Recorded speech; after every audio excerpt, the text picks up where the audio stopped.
So, hello everyone, and welcome to our second part of the colloquy for week 5. So now we are halfway through, and 5 weeks to go before we have a break for 2 weeks. And then the last 3 weeks of this semester are going to be revision. So you're going to actually have 5 weeks of revision. If that's not enough for you to prepare for the exam, I don't know what is. Now, we said that I have put up notes on study desk in relation to contracts. Today we're going to start on contracts. That's going to take us all the way up to week 10. And in week 10 we'll finish off on agency theory, which is really a hybrid of contract law and tort law. So take that, which is something you will find, of course, under the announcements. You just go to announcements on study desk and you'll find it there. It's in Word document. So own it. You can use it any way you like. You can add to it and so on. And of course you can bring it with you to the final exam. All right. Now, today I'm going to start really on contracts. So we're just going to start in the first 2 chapters. But because it's the first sort of interaction between you and contracts, I'm not going to really do any tutorials on contracts today. So today we're going to do our tutorial, go back and look at torts. But from next week, we're going to start walking through problem-solving questions relating to contracts. As I said, contracts is going to take us 4 weeks. 4 weeks working on contracts. All right. So let's then start with our summary for Chapter 7. As we said, for crimes, and as you know by now, everything in law has to go through elements, i.e., these are necessary components you have to make or prove at a certain standard of proof, okay, whether on the balance of probabilities for civil law or the higher beyond reasonable doubt for criminal law. You have to make each one and every element for the relevant theory. In crimes, we said that we have 2 elements. So there is the actus reus, or the guilty act, and the mens rea, or the guilty mind. And we said that different crimes will have different acts and different mens rea, or different fault element. And then we talked about negligence. And we said it has 3 elements, and we talked about them in relation to the existence of a duty of care, the breach of that duty, and causation, both factual and remote, or what we called scope of liability. Then in Chapter 23, we looked at, quite frankly, a myriad, a large number of torts with different elements, and we gave that out as a handout, which you will find again under announcements. So if something like that comes in the final exam, you start from those slides, okay? Or you can reduce them, condense them into notes so that you can bring with you to the final exam. Today we're going to do the same thing. So we're going to start on this theory of contracts, and the starting point is the analytical structures. So let's first just talk about this idea of agreement. Okay, so it says, what is the difference between a contract and an agreement? So simply, an agreement is not legally binding. So I can have an agreement with someone, for example, to go out for dinner, okay, on a date, but that is not legally binding, okay, although it's an agreement. However, a contract includes, part of the contract is always going to be an agreement, but that agreement is legally binding. Okay, so the agreement is an element of the existence of a contract, in particular a special type of contract we call a simple contract. So what is a contract? Okay. What is a contract? So as you can see, it talks about agreement. So a contract is an agreement containing promises made between 2 or more parties that create rights and obligations enforceable in a court of law. Okay? So it's the idea that we are going to create rights and obligations, not like in torts, where everyone in society benefits from those rights and is subject to those obligations. But we're going to agree as 2 parties to a contract on these rights and obligations. So we're going to create our own rights and obligations. Okay? That's what we call promises. And as we said, under this legal theory, we have an ethical structure, just like we saw, for example, under negligence. Okay? The first analytical structure looks at the existence of a simple contract. Okay? A simple contract is distinguished from what's known as a formal contract, in that a simple contract requires something called consideration. Okay? And consideration you can think of as the price we pay for the promise of the other party.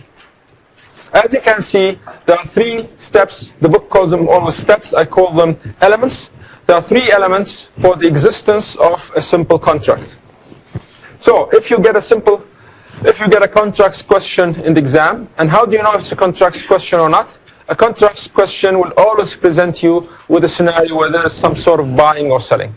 This is how you know we're talking about contracts. And the first thing you have to look at is this existence of a contract. So the first question you'll have to ask, is there a contract? Does a contract exist?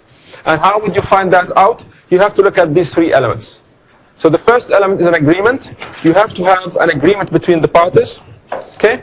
Again, if you fail on any one of these, there's no contract. These are the elements. They are necessary.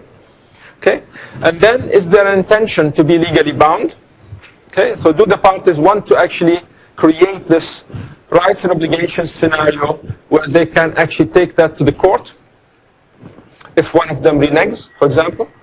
And the third one is that there is consideration. Okay? So the idea that you have to pay for the promise that's given to you by the other party, and they have to do the same. Now, let's take a simple example. I want to sell a pen. So, Bill, do you want to help me with this? I want to sell you a pen. Okay? If I come to Bill and say, I want to sell you a pen, does that constitute an agreement between Bill and me? No, that's only offer to... Okay. So it's not even an offer. See, I'm just starting negotiations. It's what we call invitation to treat. Yeah? Do you want to buy and sell? Yeah? So that's what we call invitation to treat. Okay? So if I come to Bill, for example, and instead say, I want to sell you this pen for $10. Is this still an invitation to treat? It's an intention. Maybe. It's what? It's an intention on your side to sell a product to someone else. Okay, so it's an intention to sell now this product or this pen to Bill, right? What if I say, for example, I will sell you this pen for $10 and stop there, and you don't actually know how I want that $10. Do I want it today? Of course, you can think of it as 10 million or something else. Do you want that right up front? Or are you happy with installments? Are you going to impose or implement some sort of an interest rate? Okay. My point is, the more you have specificity, the more you have information in what you are presenting to the other party in your statement, that becomes an offer. Okay.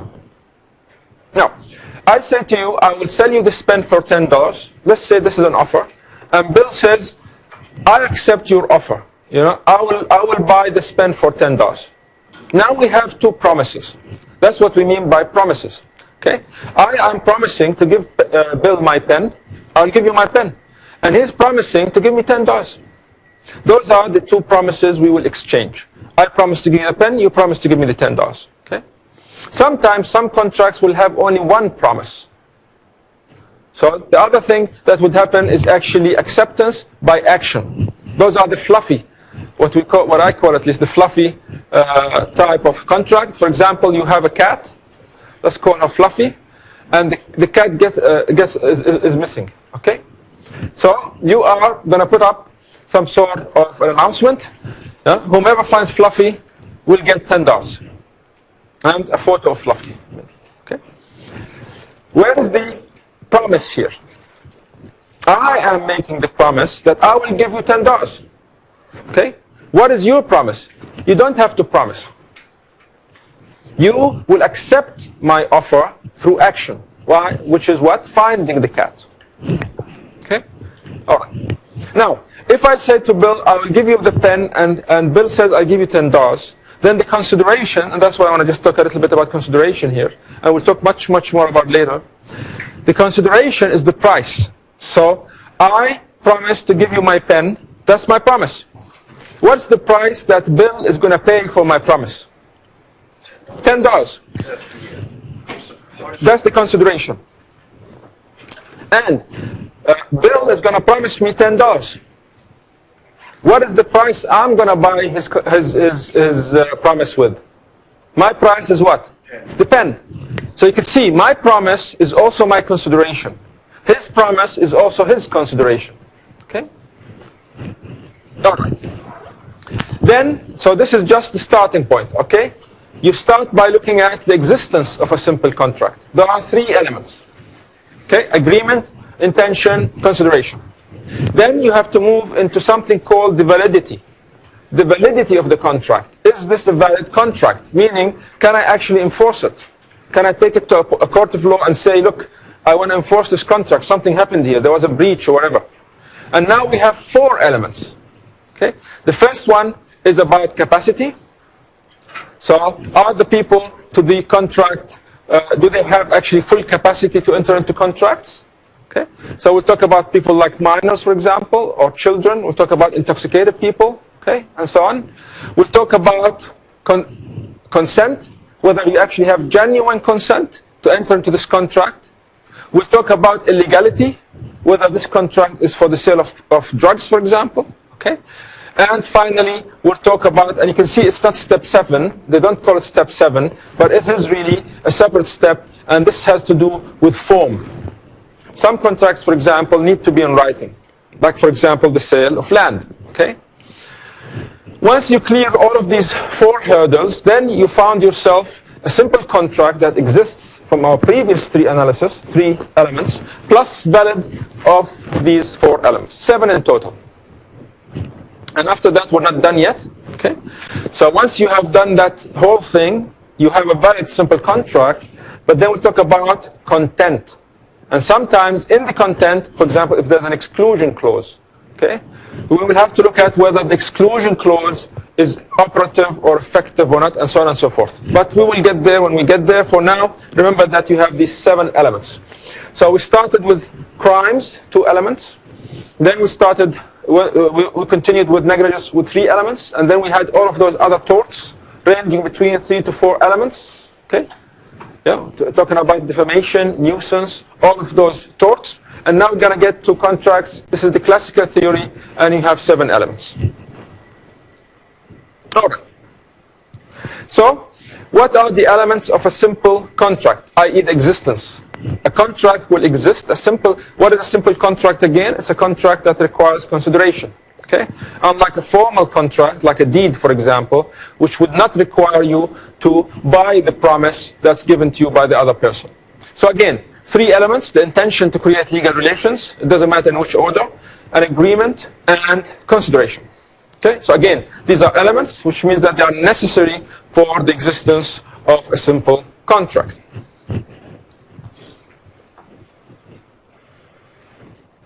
Then, as I said, there are 4 more elements for validity.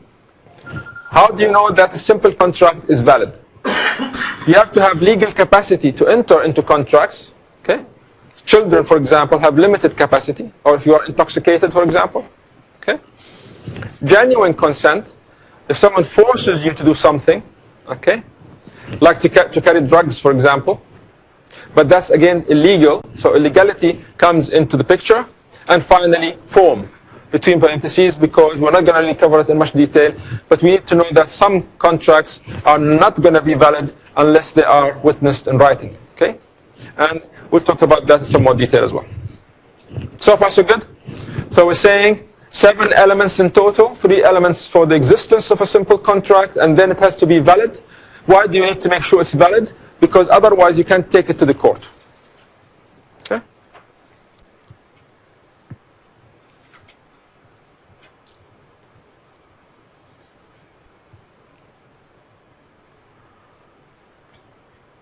A receipt, for example, is really a form of a contract,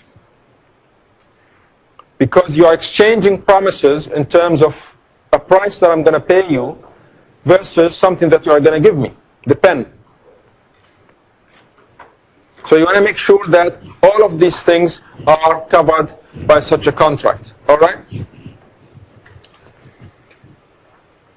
All right. So just to emphasize, what's the difference between a formal and a simple contract? We said a formal contract, or sometimes called a deed, okay, doesn't require consideration. So a formal contract is signed, sealed, and delivered, and derives its validity from its form alone. So you don't need consideration. As we'll see later on, there's something called promissory estoppel, which is another legal theory that tells us that even for a simple contract, because of equitable considerations, we can even dispose of the requirement of consideration, even if it's a simple contract. So sometimes a simple contract would come to existence, okay, and be valid, because even without a consideration, because of things that have to do with being fair. We'll talk about that when we discuss a theory called promissory estoppel. A simple contract, on the other hand, requires no special formalities. It doesn't have to be in writing, it doesn't have to, but does require 6 elements, including consideration. So the 6 elements we're talking about are what? The agreement. There has to be agreement between the parties, an intention to create these legal relationships, consideration, and then there has to be capacity to enter into these contractual relationships. You have to have genuine consent, you have to have legality, and of course they're talking about 6, but there's also the 7th in relation to form. Okay? Okay.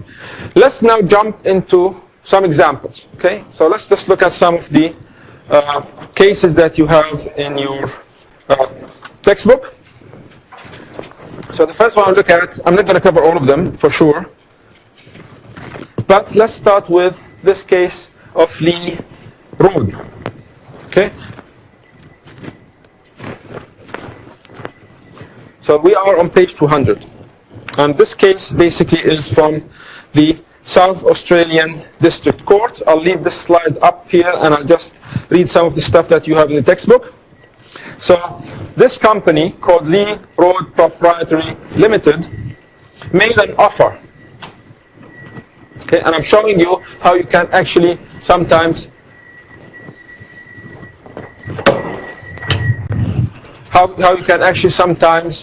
summarize a long case in one slide. Okay, you don't need to do that, of course, because I've given you most of these in your notes. So make sure, please, that you get a copy. I've sent through these notes, the contracts notes. Are there any spares? Yeah, if there are any spares, please make sure that you send them to the people who came late.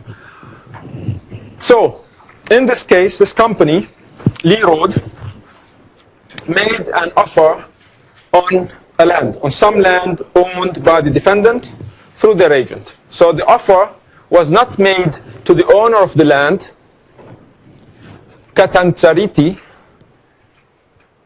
but to their agent. And we'll talk about agency when we get to it in week 10, but you are able to do so. So the agent is able to bind their principal in a contract. So the contract really is between these two. The contract is between these two. Okay? So an initial facts from the defendant's agent advised the plaintiff, or Lee Road, that the vendors would accept a certain price, $410,000 plus GST. Is that enough? So they also told them how. On a 30-day settlement, unconditional contract. So Lee Road said something like, do you want to sell this road? Do you want to sell this land? That's not an offer, of course. But the guys, the agent, came back and said, here's an offer. Here's an offer. How do you know it's an offer? Well, here's the price, and this is how you're going to sell it. This is how you're going to pay it. Okay? And these are the conditions, or there are no conditions. Okay? They made an offer. The agent made an offer. So this offer identified the land and the essential terms of this bargain. So the company came back and said, yes, we accept. They confirmed acceptance of the terms and asked the defendant to advise on the paperwork procedures for the contract and payment of the deposit. So far, so good. There's nothing wrong with it so far. Now, this agreement between them was made subject. Sorry, this agreement was not made subject to the signing of a formal contract. So they didn't say, okay, now this is an agreement, but we will not enter into the actual formal contract until it's signed. You know, they didn't say anything like that. So they accepted this as an offer on acceptance. This is an agreement. And it was anticipated that the plaintiffs would pay a deposit forthwith and sign a contract in accordance with the terms of the agreement. So far, there are no problems. There's no conflict yet. On the same day, the defendant's agent sent the plaintiff a fax and several enclosures, including other things like details and forms and terms and conditions and exclusion clauses and a schedule of things like encumbrances on the land and so on. If you go through these cases and there's something you don't understand, always remember there's something called the Australian Law Dictionary, which is available for you free online at the library. Just type it or just go to Google and Google it. You'll find most of this on Wikipedia already. So far there's no problem. However, now we're told the defendants, so the plaintiff signed, okay, signed and returned to the defendant's agent.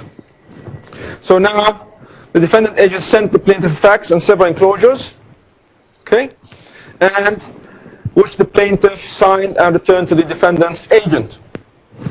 The problem now is that the defendants subsequently refused to sign the contract.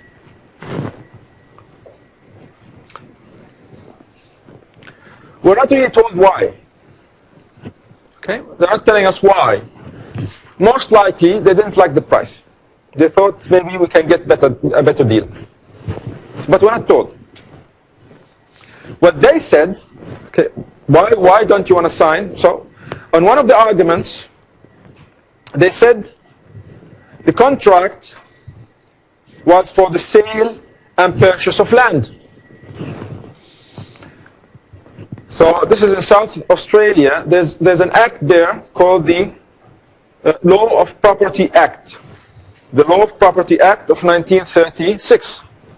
A certain section there said this contract has to be in writing. This is our seventh element, that you have to have the form in order for a contract to be valid. The form here, it has to be in writing because it's for the sale of land.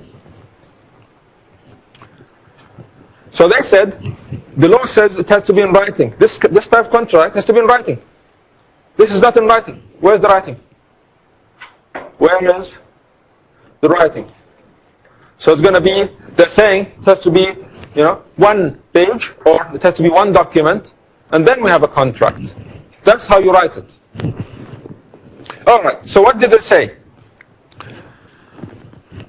So this act, basically, they said, it provided that no action could be brought on any contract for the sale of land unless an agreement or some memorandum or note of that agreement was in writing and signed by the parties.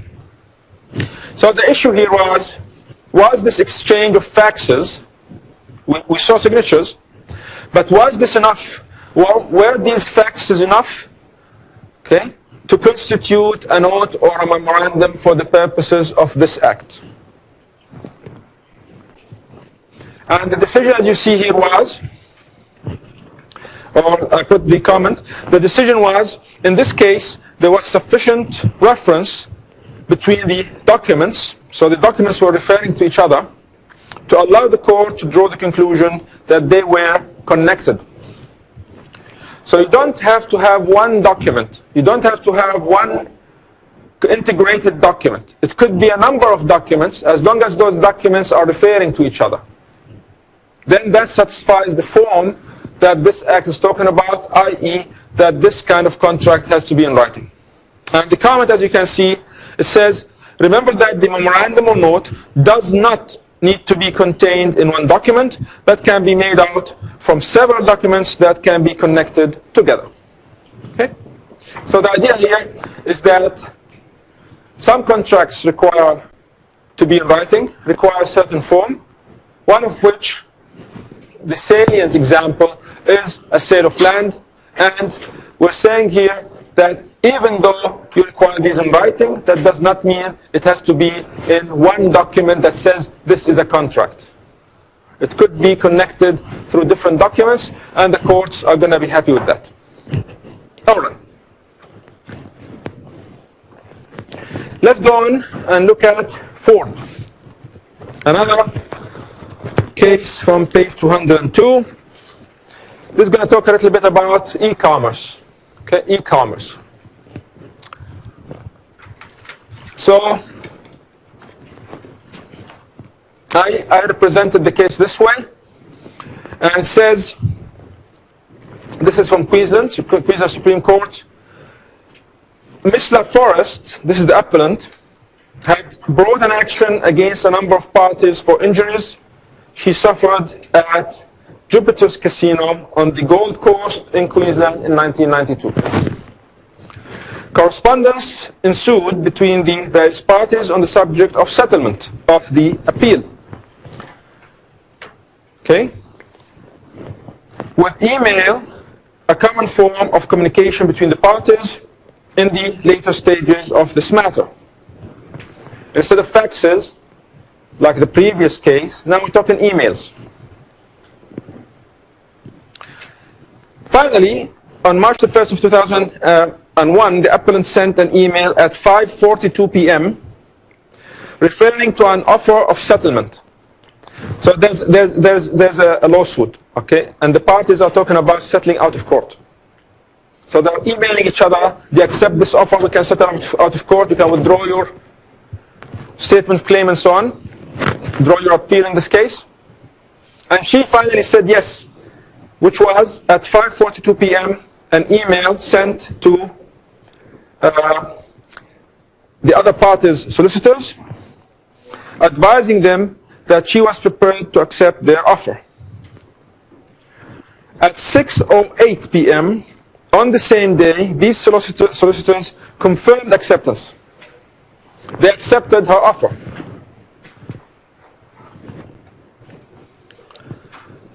And indicated that they would prepare discharge papers on Monday. Okay? The next day, Tuesday, the defendants forwarded the discharge papers to the appellant, which is Ms. LaForest, who then found the terms unacceptable and declined to sign them. Are they buying, selling here? Are they buying and selling? Not really. But is there a contract happening? They're trying to exchange promises. So it is a contract. They're trying to exchange promises, offering and accepting something, which is the settlement out of court of this appeal. But when they sent the discharge papers, so then she saw the terms, she was not happy with the terms, and she refused to sign. So what did they say, of course? Was acceptance by email acceptable, or capable rather, of creating contractual relations? Once she said, I accept that offer, okay, which could be her offer, and the solicitors came back and said, okay, we accept your offer to settle out of court. Was that enough to create a contract that is binding on both parties? Just like they talked about faxes, here they said an acceptance by email was capable of creating legal relations, and they referred to our Commonwealth Electronic Transactions Act of 1999. Okay? So when you see any references like this, that doesn't mean you have to go and check the section and so on. This is just, if it's referred to, that's fine, you know about it. I don't expect you to go and look at the section, or for that matter, that I'm going to actually ask you a question in the exam about something like that. Okay? Just in case someone thinks that that's what's going on here. The comment, of course, is on appeal. She appealed this decision, and the Court of Appeal found it unnecessary to disturb the finding of the lower court that an email was capable of creating legal relations under the Electronic Transactions Act. So, we're just starting I'm just opening the discussion in relation to the existence of a contract. You have seen two scenarios where a contract was found to exist even though it was not held in one clean, sort of document. Okay? So you need to remember that if you are doing something like this once you graduate, you might actually end up, having to pay for whatever was happening, and you are found bound by these exchanges. All right. Let's then move on to the next chapter, chapter 8, and start on our first element in relation to the existence of a simple contract. So here it says, why is it important to establish whether the parties have reached an agreement? So the previous two cases we've just looked at were exactly doing this. All that they wanted to establish was whether these parties agreed. Did they agree or not? Okay? And why is it important, of course? So if there's no agreement, there's no contract. Why is that? Because we said that agreement is the first element for the analysis of the existence of a simple contract. Okay? This is a simple argument. Of course, you can go behind it and talk about efficiency, which is not something that we're going to do in this course. Then, they said the agreement represents the culmination of the negotiations between the parties. So we understand what negotiations means, right? So for example, if I say to Bill, I want to sell you this pen for $10, and he comes back and says, no, I want to buy it, I'll buy it, but I'll buy it for $9. See, we're not agreeing yet. All of this is just talking. Okay? And then even if we agree on the price, then we come and talk about, for example, how we're going to pay for it. It's going by installments. When are we going to submit? When am I going to give him this pen, and when is he going to give me the money? All of this is still not finalizing the agreement. So we're still negotiating. Okay? Once the negotiations end, and later on we'll talk about this in content. So after we have covered validity, we're going to come back and talk about things that are called representations, in particular misrepresentations. And these are things that you would perceive as promises, i.e. something to induce you to enter the contract, but it's not a promise. It's not part of the promises that constitute the agreement. So we'll talk about that as well when we get to representations and misrepresentations in general.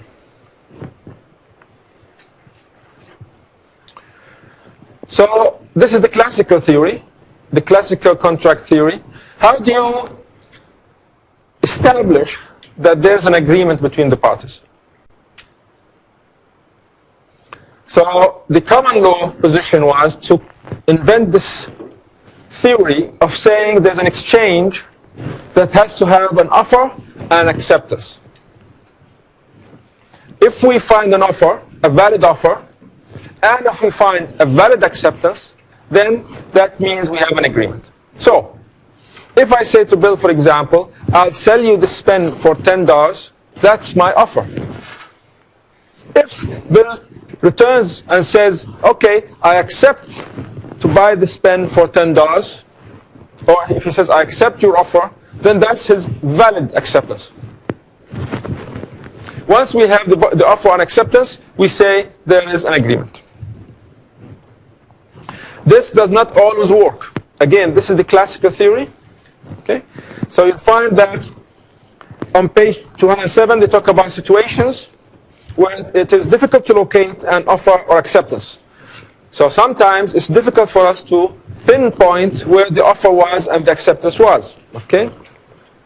So the question then becomes is whether the facts, okay, so you have to look at the factual, what we call factual matrix.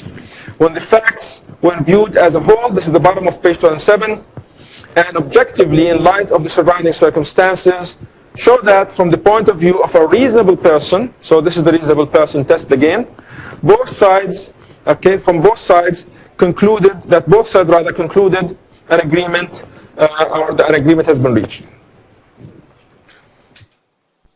So there are other examples that give you, for example, transportation of passengers on mass public transport, competitions in a regatta. exchange of contracts to sell land, just like we saw earlier. Sometimes in these kind of contracts, because of their complexity, sometimes because of the way they are structured, it's difficult to say that this is when they offered and this is when they accepted. So you have to look at the whole factual matrix and decide whether they reach an agreement or not. So that's what we just talked about. What other techniques do the courts use to discover whether the parties have reached an agreement where the traditional approach cannot be applied? So we talked about assessing the conduct of the parties. This is the Satanita.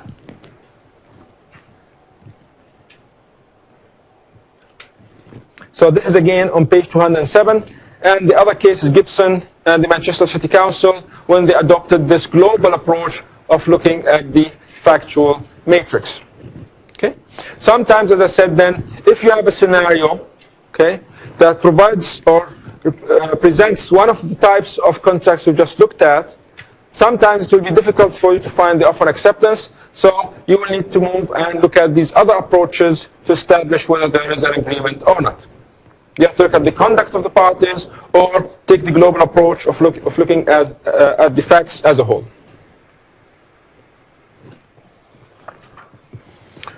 Let's then go back to the traditional approach.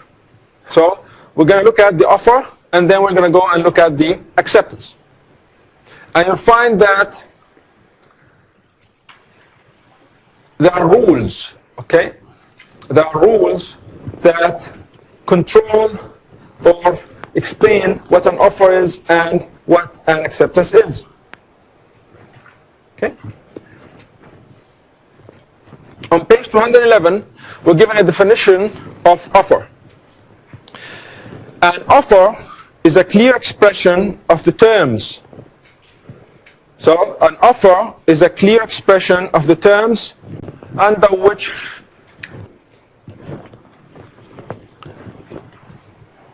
again, we say an offer is a clear expression of the terms under which a person is prepared to enter into contract with another person and be bound by their acceptance of those terms.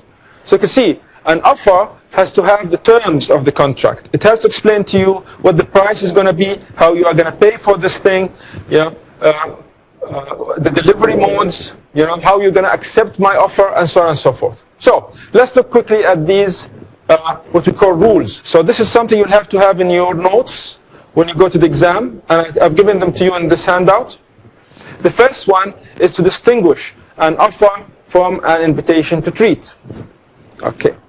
So let's look at page 213.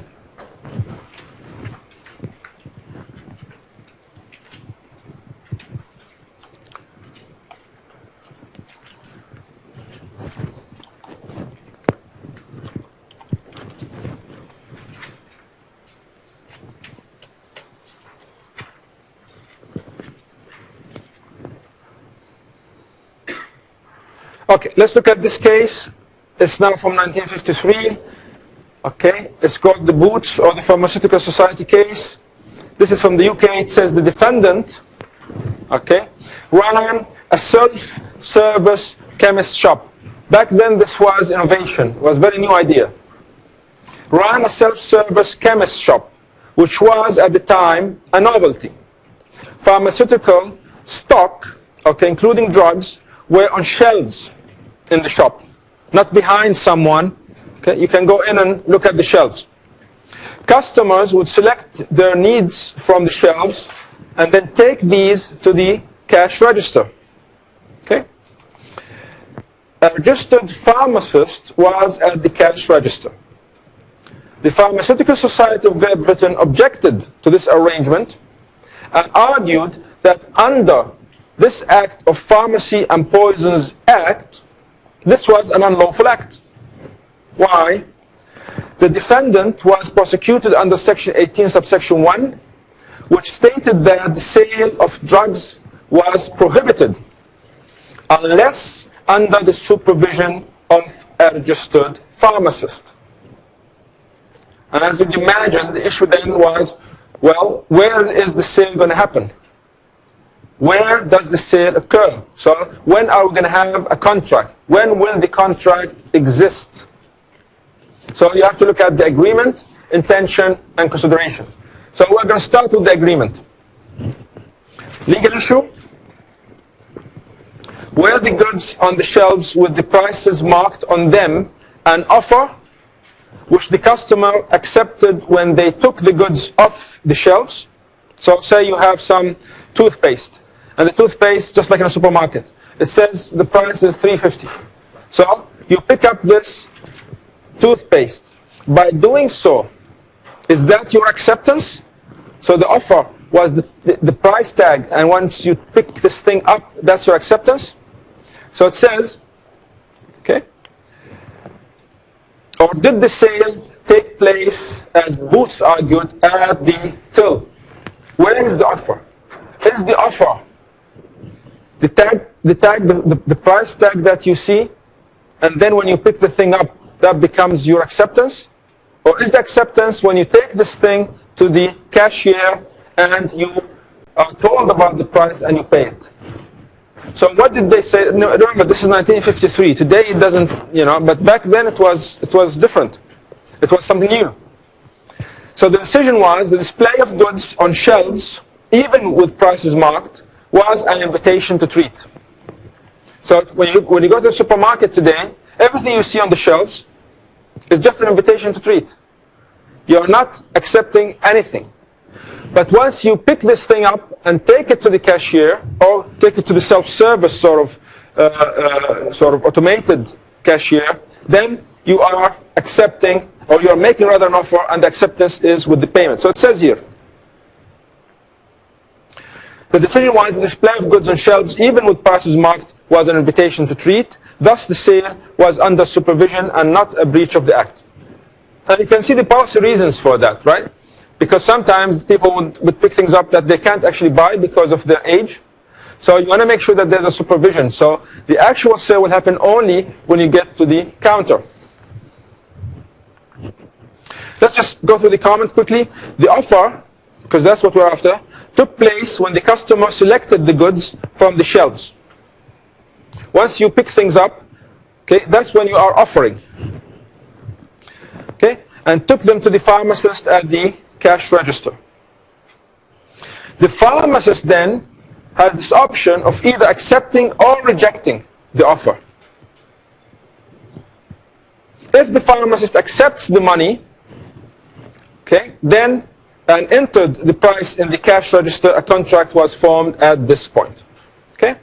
So your receipt basically becomes the contract or proof of contract.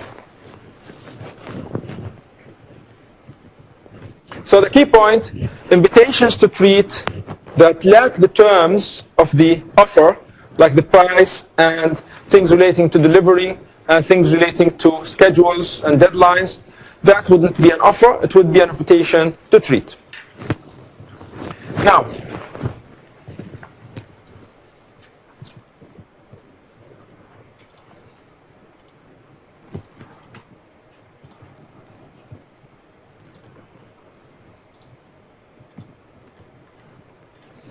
let's go to the next rule. Okay? It says communicating the offer by writing, orally or by conduct. So the offer has to be communicated, so to the offeree, and bringing it to the notice of the person to whom it is directed. Here there is a case called Colloquy,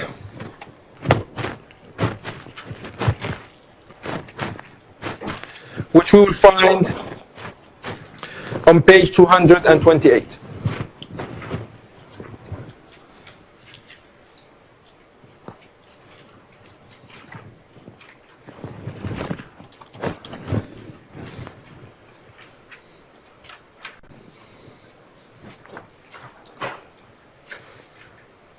Remember, this is contract law, but you can see here that this is a case from criminal law. As you can see, it's R.V. Clark. So why is it a criminal case and we're teaching it as part of contracts? Let's see. Because it's always a criminal when they just use one letter, isn't it? Yeah, there's all the crown's involved. So it says Clark had been arrested on a murder charge. Clark had been arrested on a murder charge. He gave information that led to the arrest and conviction of the real murderers. Okay? He helped the police. And as a result, was subsequently released. When he claimed the reward being offered by the government for information leading to the arrest and conviction of the murderers, the government refused to pay. So, if you can see it, this is really a Fluffy type of case. Now, do you see the cat, Fluffy? This is a Fluffy case, a Fluffy type case, because one party said, I will give you $10 if you find Fluffy, and the other party says, I found Fluffy, give me the $10. It's exactly the same. Of course, here there's no Fluffy. Here it's the information that led to the arrest of the real murderers. That's your Fluffy. And the reward, we're not told exactly how much. The key point is that he went to the government and said, I found Fluffy, and they said, no, we're not going to pay. Why not? So, the issue here was what? Did Clark give the information in reliance on the offer of the reward or to clear his name? In other words, did Clark know? Because remember, he was already arrested. Did he actually know about the reward? Or did he know about the reward or not? If he knew about the reward, then the information that he gave to the police was in reliance on that offer, i.e. the reward. I'll give you $10 if you find Fluffy. I'll give you whatever if you give information that leads to the real murders. But if he didn't know about this offer, he cannot accept the offer. So that's the second rule we're talking about. The offer has to be communicated to the offeree. So it says, Clark was not entitled to recover the reward, okay, because while he was aware of it, he had no intention of claiming the reward at the time he completed, or rather, he complied with the offer. So they're saying, when you gave us the information, you did not give us the information because of that reward. You gave us the information so that you can be released. He wanted to be released, not because he wanted to collect a reward. Okay. Let's then continue with our list of rules.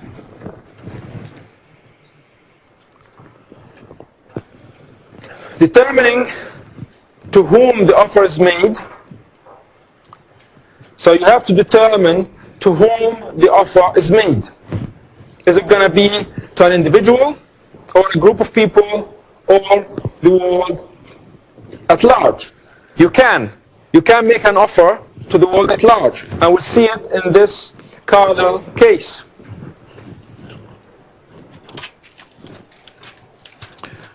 Which is on page 220.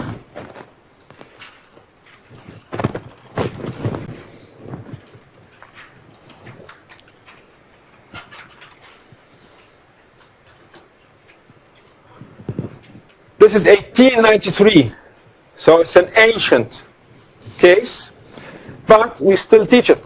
So it says, the Carbolic Smoke Bowl Company was one of many companies and individuals that attempted to capitalize on the panic created by the influenza epidemic of 1891-92. Okay, so they wanted to provide miracle cures. Early advertisements for the smoke bowl, so you have to buy the smoke bowl to prevent the influenza, were fairly typical of the time, with extravagant claims, so puff, that correct use of the smoke bowl would positively cure influenza and almost anything else. That's not the problem still. Here's the problem. The company published an advertisement claiming that anyone who used its smoke bowls according to instructions would not catch influenza. Here is the advertisement. £100 back in 1893. A £100 reward, fluffy, again, will be paid by the Carbolic Smoke Ball Company to any person who contracts the increasing epidemic influenza colds or any disease caused by taking cold after having used this ball 3 times daily for 2 weeks according to the printed directions supplied with each ball.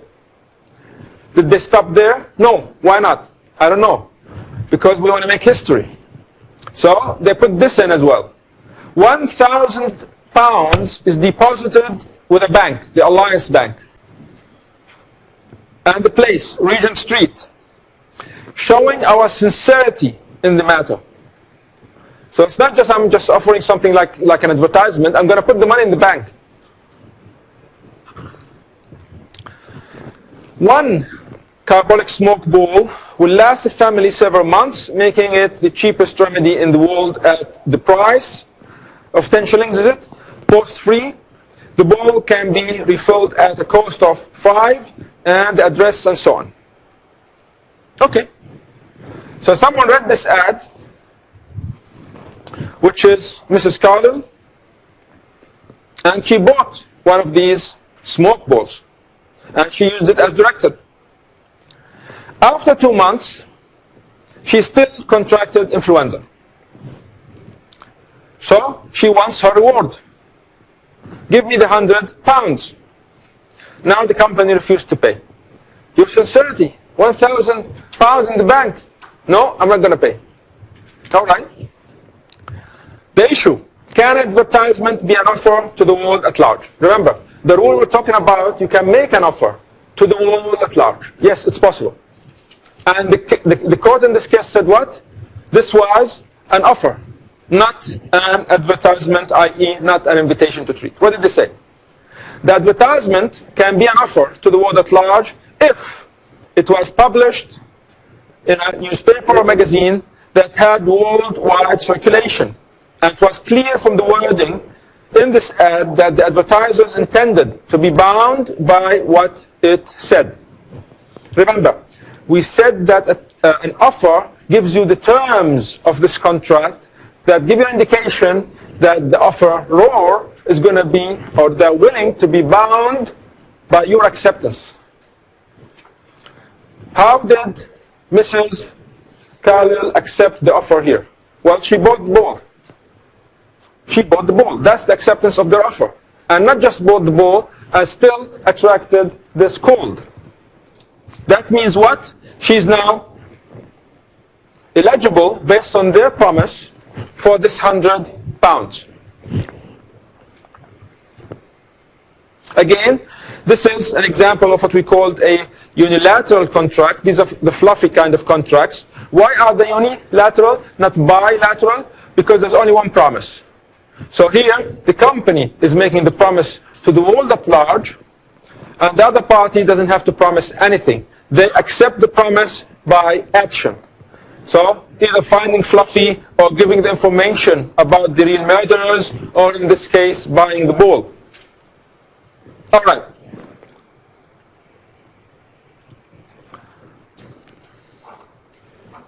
Let's continue. Fourth rule.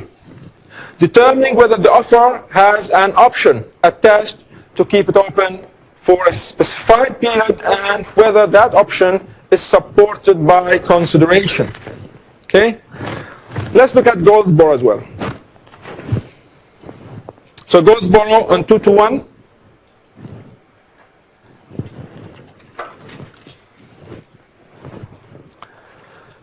From 1910, again, old cases.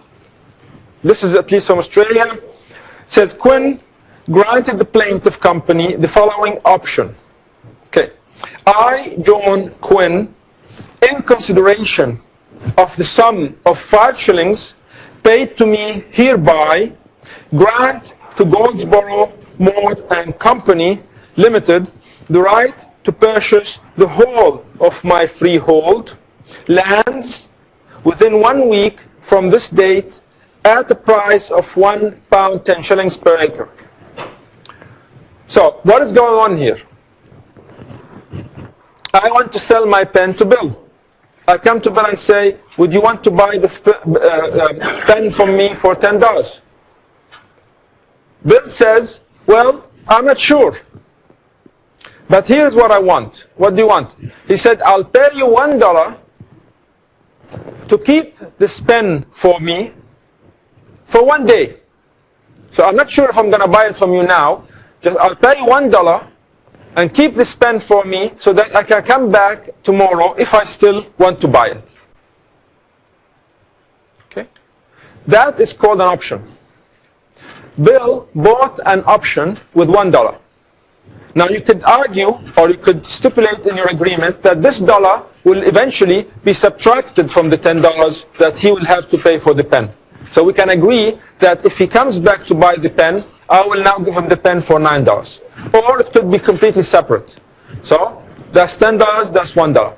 The point is, if Bill instead said something like this, so I said to Bill, I want to sell you my pen for $10. And Bill said, well, I'm not sure, maybe I'll think about it, I'll come back tomorrow. I'll let you know. And I said, okay, great. In the meantime, I saw another person, and I said the same thing to them. I want to sell you my pen for $10. And they immediately accepted. So I sold the pen. Now the next day, Bill came back and he said, you know what? I want that pen. But I go and say to them, I've sold it already. He cannot turn back and say, actually, you told me or you promised me that you were going to keep it for me. Yes, I promised you. But what's the problem with my promise? There's no price. Yeah. He did not buy my promise. I can promise any one of you whatever I want. So what? Is that going to bind me legally, you think? That would be naive. Why would I be bound? I can promise anyone anything.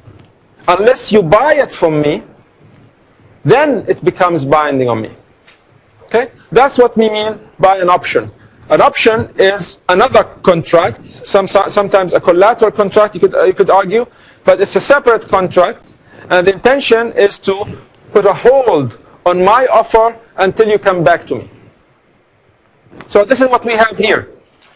This guy accepted, see, accepted 5 shillings, okay, to grant Goldsboro the right to purchase the whole of my lands within 1 week from this date at a price of £1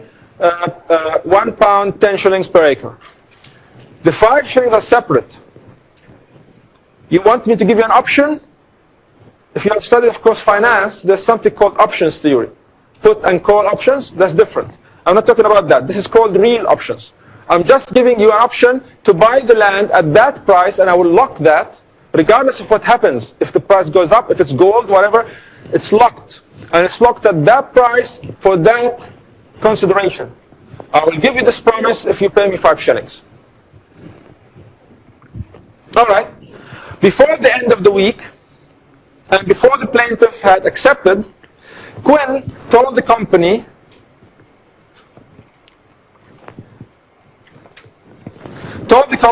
that he was withdrawing his offer. I made the offer, I paid you the 5 shillings, but now he's saying, actually, I want to withdraw it. Why? The company still went ahead and formally accepted the offer within the option time and sued for something called specific performance. This is, of course, one of the remedies from equity. I will talk about it later on. But it simply says that I'm not interested in damages. I'm not interested in giving me money. I want that land, and I want that land at that price. Specific performance. I go to the court and say, court, force Quinn to give me that land. And I'll pay him the price that we agreed on because we have this option, and I was able to exercise the option before its expiry at the end of the week. So the issue was, could Quinn withdraw his option before the promised time period had elapsed, where it was supported by consideration? That's the 5 shillings.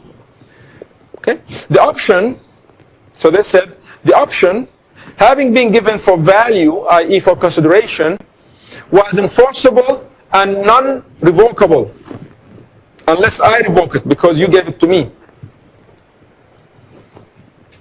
They said the company's acceptance was good, and a binding contract was made which was enforced through an order of specific performance. Quinn could not argue that there's no option, or I don't have to deliver the land on that option. The option was valid, you paid for it, so you have to get the land. Okay.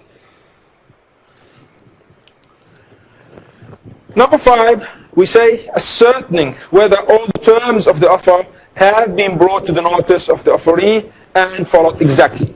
So in order for the offer to be a valid offer, you need to make sure that, because the offer is what? It's just communicating the terms of the contract to the offeree.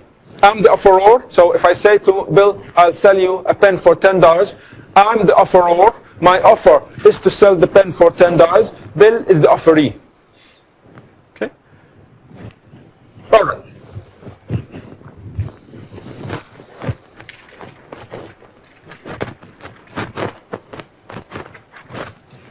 So the rules are given to you in brief on page 218. You can go have a look at that as well. Then we're going to ask, what's the difference between an offer and an invitation to treat? Okay? So we said that invitation to treat is something like an advertisement, other than the one we saw in Carlyle, because in Carlyle the advertisement was so specific, and they put money in the bank that made it not just an invitation to treat, but in fact an offer, because it gave the terms of the contract, i.e. the agreement between the parties.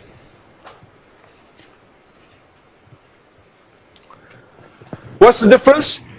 An offer is characterized by an intention to be bound, legally bound, i.e. I'm willing to go to court, if one of us breaks their promises. An invitation to treat, on the other hand, is to start negotiations. It's just an expression of willingness to start the offer and acceptance process. So unlike an offer, the party making an invitation to treat never intends to be bound. Okay? So if I say to someone, I want to sell you my pen, that doesn't mean I want to sell you my pen. I have to sell you my pen. I'm just saying I want to sell you my pen. Let's discuss. Let's negotiate. If you accept the price or you accept the terms, we'll go ahead. If not, then I'm not bound. All right. An offer, so when I say to Bill, for example, I want to sell you my pen, okay, for $10, and then just Bill ignores me. That does not mean that he can come back anytime in the future and say, actually, now I want to buy the pen. So the offer has a life expectancy.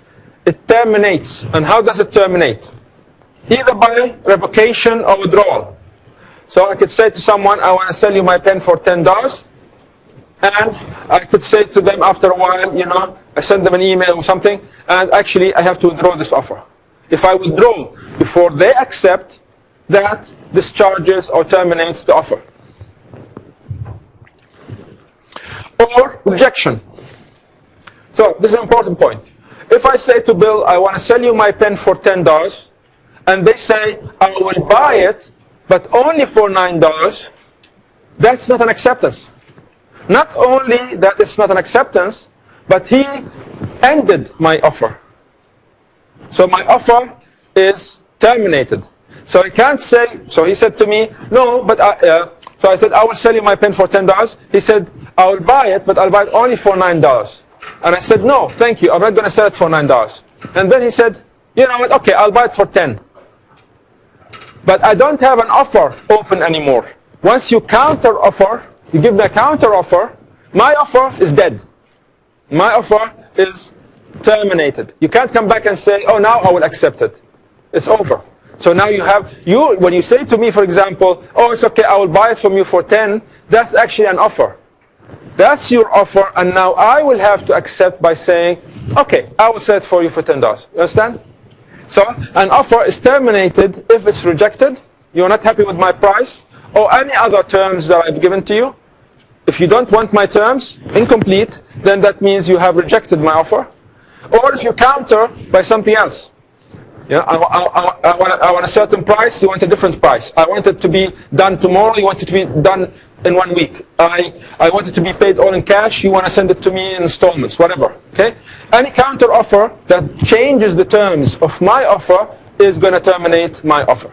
Okay? Lapse of time. Okay? So let's look at some of these cases. Let's look at Dickinson and Dodds.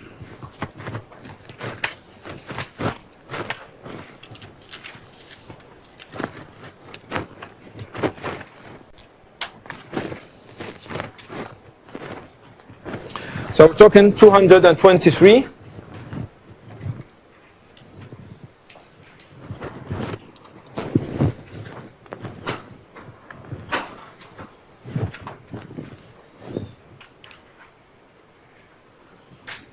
Says Dodds offered to sell to Dickinson some houses for £800.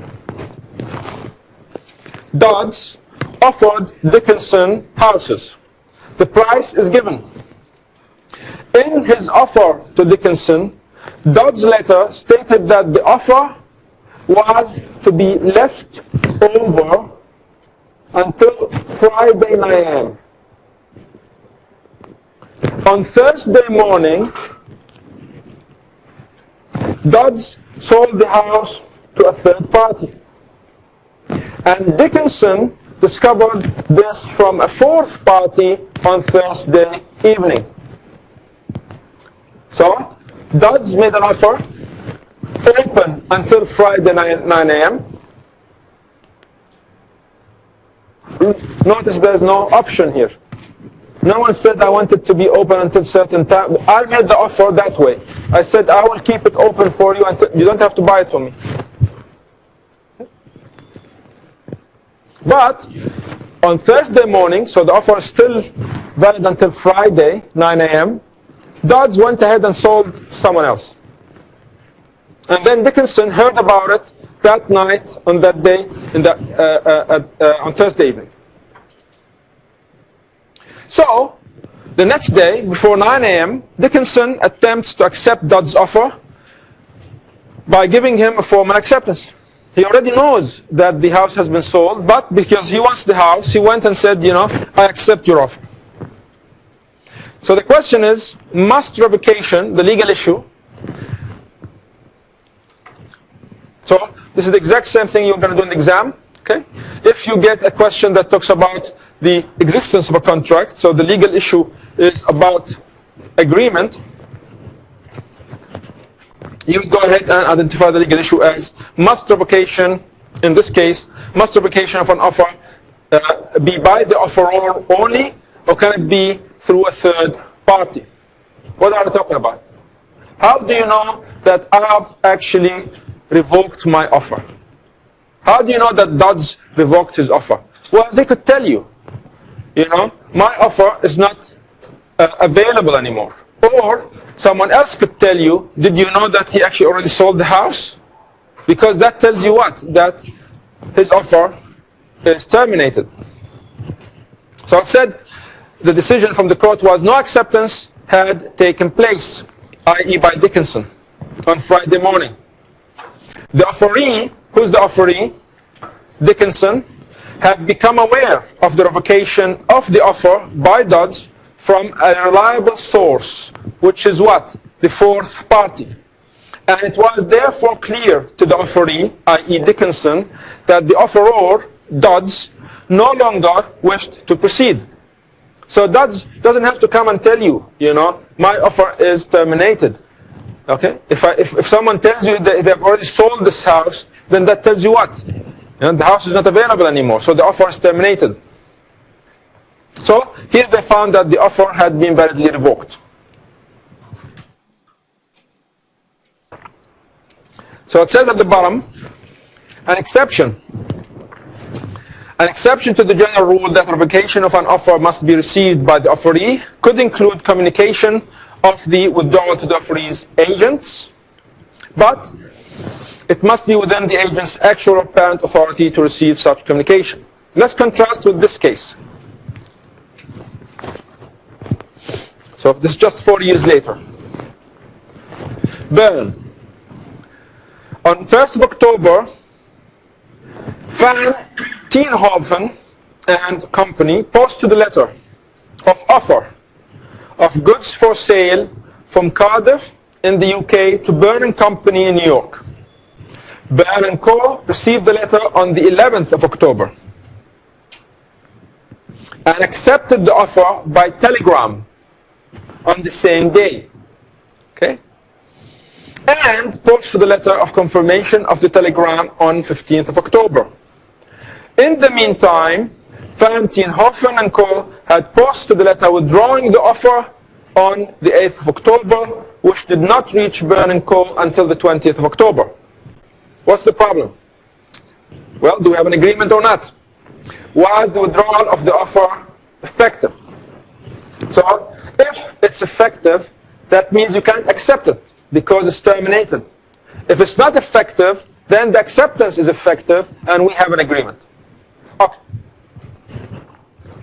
They said the letter of withdrawal was ineffective, the letter of withdrawal, the one that was sent from Van Tienhoven, as the contract was completed on the 11th of October with the sending of the telegram.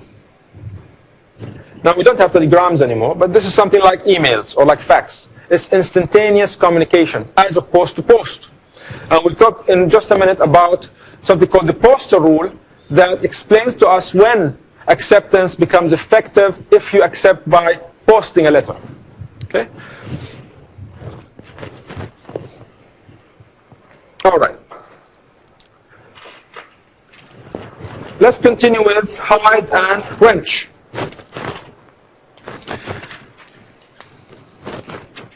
I don't think hide and wrench are in the book, but it's in your notes. Okay? I think balas is the same way. All of these are given to you in your notes, but they're not in the textbook. Let's look at Carter and Hyde, though, on page 226. So this says, you can terminate the offer by the death of either party, either the offeror or the offeree.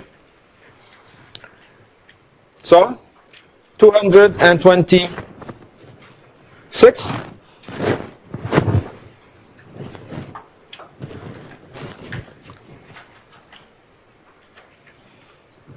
This is from 1923, High Court of Australia. Carter gave Hyde a 3-month option. 3 months to purchase a lease of certain premises. So I'll give you 3 months and I'll leave these premises available for you if you want to lease them. Hyde, okay, so he's the offeree, died before the 3 months had expired and his executors exercised the option. So he died, but the people who executed his estate said, okay, he owns this option, so we're going to exercise it for him even though he's dead. Issue, did the offer lapse by Hyde's death? Okay, so did Hyde's death terminate the offer? Was it of a personal nature or could it be accepted by his executors? Does it have to be accepted by Hyde? And the decision was, the option was not intended for personal benefit, but could be exercised by his executors for the benefit of the estate. Okay? So, Carter was still bound. Alright? And the last thing we want to talk about was you can terminate the offer by failure of a condition. And this is given to you on page 226. There are 2 different types of conditions, something called condition precedent and something called condition subsequent. And it says a condition precedent is a clause or term in the agreement stating that the agreement doesn't become a contract until the happening of a specified event. An example, if you have in the contract something like subject to finance. So we're going to contract, but subject to finance. Okay? If not fulfilled, this causes the offer to lapse. Okay? So if I can't finance the sale, I can't buy this from you, then this contract, the offer lapses and there's no contract. So the contract does not come into existence until this condition precedent is fulfilled. If it's a condition subsequent, then the clause may cause the contract to terminate. Okay, if the parties have stated that the occurrence of a particular event will give the parties that right. So again, the essential difference between the two conditions is that the latter, which is the condition subsequent, is already is where the contract is already in operation. All right. Let's then look at the rules relating to acceptance. Okay, let's go through this a bit quickly. It says acceptance must be made in reliance on the offer. This is the Clark case, R and Clark. We have already looked at that. It must strictly be in accordance with the terms of the offer. So you can't change anything. If I say pen for $10 to be delivered tomorrow, then you have to stick to those terms. Must be communicated to the offeror orally in writing or by conduct, similar to what we said in offers. Can only be accepted by the party to whom the offer was made or their authorized agent. So if I say I'm talking to Bill, I will sell you the pen, you can't jump in and say, okay, I'll buy it from you. The offer is for him. Okay? My offer is to him. Cannot be a cross offer. So if I say to Bill, I will sell you my pen for $10, okay, and he says, no, I will buy it, but I'll buy it for $9, that's a cross offer, that's not an acceptance. You can't come and say, yeah, he accepted, or no, he didn't accept. That's a cross offer, which means we start again. I'm getting an offer, he's the offeror, I have to accept as the offeree. Okay? Must be absolute and unqualified, otherwise it amounts to counter offer or a tentative agreement. And once made, cannot be revoked without assent of the offeror. So if I say to Bill, I will sell you my pen for $10, and he says, yes, I accept, he cannot come back and say, actually, I've changed my mind. Unless I consent. So if he comes and says, I've changed my mind, I say, okay, that's fine, no worries, mate. That's okay. But I have the right, the legal right, to say no. We have a binding contract, and I will go through with the sale. And of course, you can go for specific performance and ask for that contract to be executed. Then there's the poster rule that I've just discussed. And it says the following. So it says, where the parties, so this is on page 231, where the parties contemplate the use of the post to create a contract, the offer is effective only on receipt by the offeree, with acceptance occurring on posting by the offeree. What does that mean? Again, I want to sell my pen for $10 to Bill. I put this in writing and send this as a letter to Bill. The offer will not become effective until Bill receives my letter and he knows about the offer. So he got notice. But his acceptance is going to be valid not when I receive it, from the minute he posts his letter of acceptance. So if he says, yes, I accept your offer, and puts that in the post, when was that? Today, then that's the date of the valid acceptance, even before I receive it. Sounds a bit strange, but it is for business efficacy. You remember, it took 10 days for something to be posted from London to New York. That's what we're talking about here. So this is old stuff. Okay? Today we have e-commerce. That doesn't apply. I will see it in a minute. In fact, you can even say that this is not going to apply. So I could say to Bill, okay, I want to sell you my pen for $10. Please return your acceptance by post. However, the acceptance will not be valid until I receive it. I want to remove the poster rule. So I stipulate in the terms. In the terms, you have to accept by a return letter, and acceptance is going to be valid from the date I receive it. Okay? Today, of course, it doesn't matter because it's instantaneous. So the minute you send the email, we will see, okay? Because they say the minute that it arrives in the exchange, the other party's exchange, even though they haven't read the email, it's okay. The minute it arrives in the exchange, then that's the acceptance. And why? Again, business efficacy. Always to make sure that people don't have to sit there guessing. Did they receive it? Did they receive it? You know, sometimes actually when you send your email, you also send it with a confirmation. So you get back an email saying it has been received in their exchange or that has been read. Okay? So unless we said, this is the postal rule, unless the offeror includes a term in the offer to the effect that acceptance is only effective on receipt of notification of acceptance, and for revocation of the offer to be effective, the offeree must receive notice before they post their letter of acceptance. So if they post before they get their revocation, then that means you have a valid agreement, which is of course our first element towards the existence of a contract. And as we said about instantaneous communication, okay, we said, they say what amounts to an instantaneous communication and what rules apply. Where the communication of acceptance is instantaneous or almost instantaneous, the postal rules don't apply and the contract is formed when the acceptance is received. So because it's instantaneous. So you have to wait until it's received. Received what? What does that mean? So an email going to the exchange, that's received. This means that in cases of agreements being communicated by means of telephone, teleprinter or fax, the contract is formed, and of course emails, the contract is formed when and where the offeror hears or receives the offeree's acceptance. Okay, let's look at some cases. The first one is going to be on page 208. And this is the case of Etsy and Volvo. All right. This is from New South Wales, 2007.